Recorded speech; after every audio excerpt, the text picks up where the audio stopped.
Hello दोस्तों, आज मैं आपको एक्सप्लेन करने वाला हूँ इमोरल गिल्ड एपिसोड 5। तो चलिए एक्सप्लेनेशन को स्टार्ट करते हैं। और अगर आपको वीडियो अच्छी लगे तो लाइक और सब्सक्राइब जरूर करना। एपिसोड की शुरुआत में कहा जाता है कि किकरू बोलता है हम बहुत देर से लड़ रहे हैं और ये मेरे लिए भी की अच्छी एक्सरसाइज थी। तभी हाना बाता बोलती है आखिरकार मैं तुम्हारे खिलाफ कुछ नहीं हूँ, मैं तुम्हारे ऊपर एक भी हमला नहीं कर पाई। किकरू बोलता है हाँ, तुम्हारे हमले मेरे लिए बहुत जानलेवा होते, इसलिए मैं भी बहुत सावधान था। सिर्फ एक ताकत के मामले में तुम एक नाइट से ज्यादा ताकतवर हो हाना बाता, पर जब तुम दुश्मन से कमजोर होती हो या इमोशनल होती हो तो तुम्हें फ्रिंजी इस्तेमाल करने की आदत लग गई है। इसे तब इस्तेमाल मत करना जब तुम्हारे पार्टी मेंबर आसपास हो। तो हाना बाता बोलती है अगर आप कह ही रहे हो तो ठीक है और मुझे माफ भी कर देना। किकरू मन में सोचता है ये सही बात है, अगर मैं उसे फ्रेंजी के बारे में बता नहीं सकता तो मैं उसे उसकी गलतियों के बारे में बता सकता हूँ, जिससे मैं भी सुरक्षित रहूंगा। ये कहना गलत नहीं होगा कि आज की ट्रेनिंग इसलिए थी ताकि मैं उसे ये सब बता सकूं। हितामुखी बोलती है हाना चान अगर आपका पानी खत्म हो गया तो आप मेरा भी ले सकते हो, पर हाना बाता बोलती है तुम्हारे पास तो वैसे ही बहुत कम है। तो किकरू बोलता है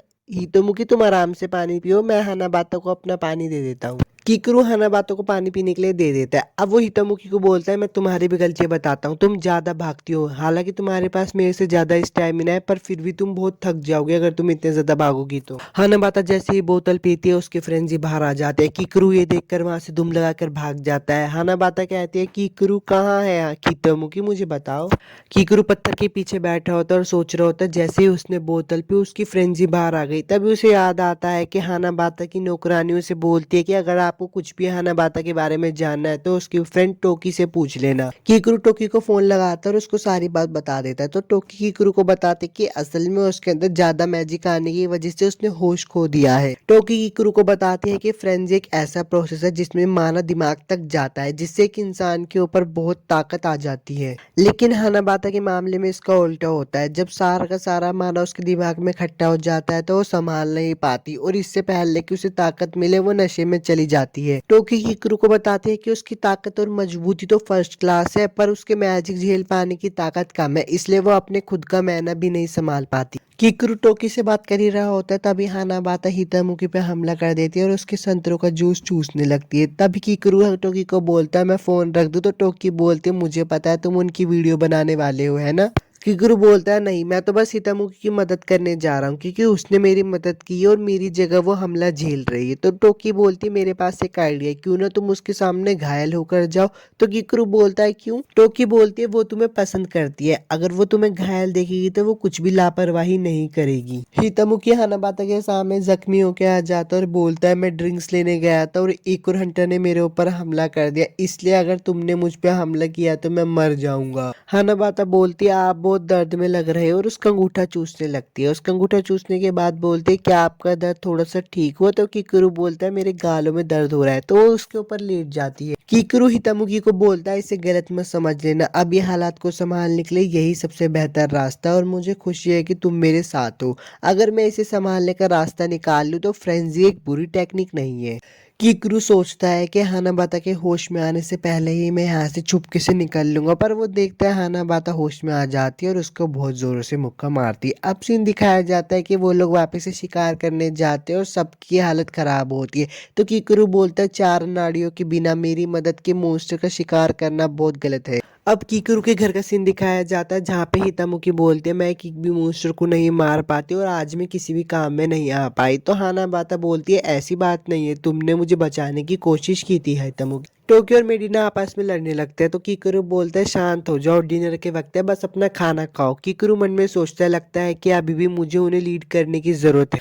किकरू बोलता है खाना किसने बनाया। तो हितामुखी बोलती है मैंने बनाया, कि खराब बनाया। तो किकरू बोलता है नहीं नहीं ये तो बहुत अच्छा बना है। अब सब भी खाना टेस्ट करते और हितामुखी की तारीफ करने लगे। हितामुखी बोलती है कि मुझे खुशी हुई आप सबको खाना पसंद आया। तभी टोकी किकरू से पूछते हैं क्या तुम ऐसी लड़की को डेट करना चाहोगे जिससे घर का सारा काम आता है। तो किकरू भी बोलता है हाँ ये तो अच्छी बात होगी अगर उसे सारा घर का काम आता है। तो टोकी बोलती है कि क्यों ना हम तुम्हारे लिए कुकिंग कंपटीशन रखते, देखते हैं कौन सबसे ज्यादा अच्छा खाना बनाएगा। तो किकरू बोलते सबसे पहले तुम्हें देखकर नहीं लगता कि तुम इस आलसीपन के साथ खाना बना सकती हो, और तुम दोनों ने तो कभी कुकिंग की ही नहीं है। वो दोनों उठते हैं और बोलते हैं हम दोनों को कम मत समझिए सर, बस क्योंकि हमने कभी कुकिंग नहीं किया इसका मतलब ये नहीं कि हमारी कुकिंग बहुत खराब है। वो सब के सब खाना बनाने के लिए चले जाते हैं। तो किकरू बोलता है लगता है मेरे आम बर्ताव से लड़कियों की इज्जत को ठेस पहुंची है।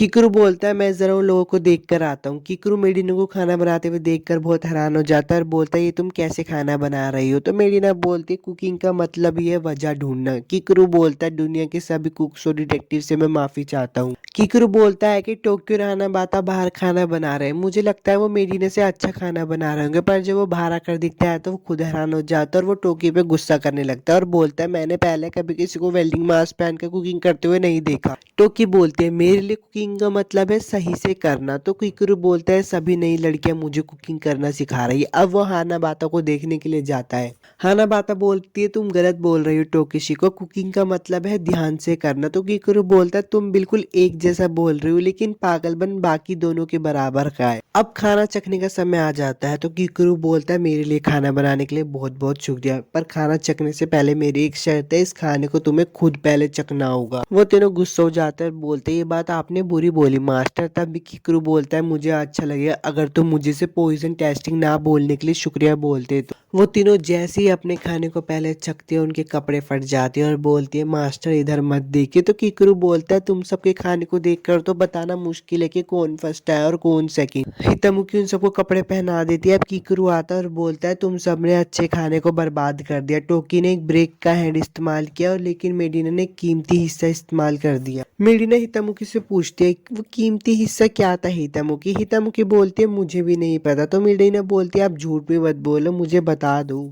अब फाइनली हितमुकी से बता ही देती है कि अभी जो तुमने खाया है वो एक भालू का प्राइवेट औजार था। ये बात सुनकर मेडिना को चक्कर आ जाते हैं और बोलती है मैंने भी जो खाया क्या वो एक भालू का औजार था। एपिसोड 5 तो खत्म हो गया। अगर आपको वीडियो अच्छी लगी तो लाइक और सब्सक्राइब जरूर करना और मुझे ये भी बताना कि मैं नेक्स्ट टाइम में आपके लिए कौन सी एक्सप्लेन करूँ। तब तक के लिए चलता हूँ यार, बाय।